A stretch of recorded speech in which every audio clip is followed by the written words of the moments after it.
As Executive Vice President of Knowledge and Learning, what makes your position so vital to Wiley? It's a big part of the company's business. Knowledge and learning, it represents education to professional learning to professional development. It's a combination of books, courseware, exam prep, digital collections, knowledge networks, very high value content that research are using to make major decisions, whether you're a chemical engineer or an architecture or in medicine. We publish some of the, really leading lights in these industries. We're very proud of that.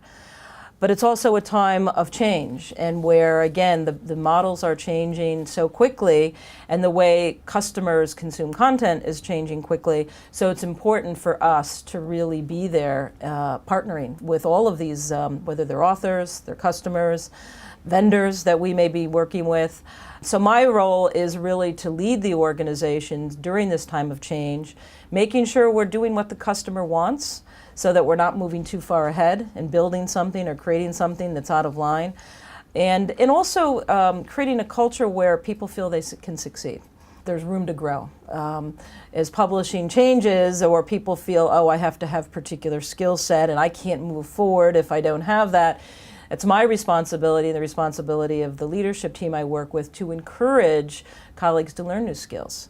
If you want to move forward in a new way, say you've been an editor for many years and you think, boy, how do I become a product manager? Or I've been in marketing and I want to become a sales professional.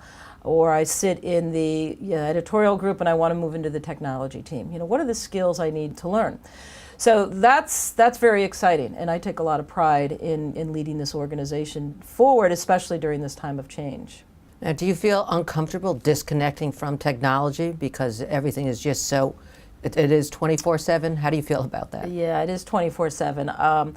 I've kind of embraced all of the components of technology. So in terms of, in any given day, you've got your computer on, I've got my iPad next to me, I have my phone, and there's Facebook, LinkedIn, you name it. It's all up and running, and I actually have embraced that. I haven't steered away from it. Some people choose to say, oh, I don't want to open up that way.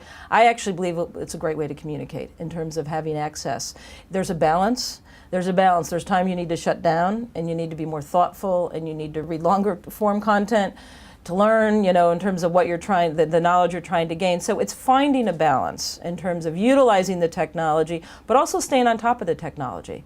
So, I didn't come up from the technology world. That doesn't mean that I'm not going to read all of the latest technology and learn as much as I need to learn in terms of what's happening in the marketplace. And I think it goes back to your earlier question about why is it important to embrace a learning culture.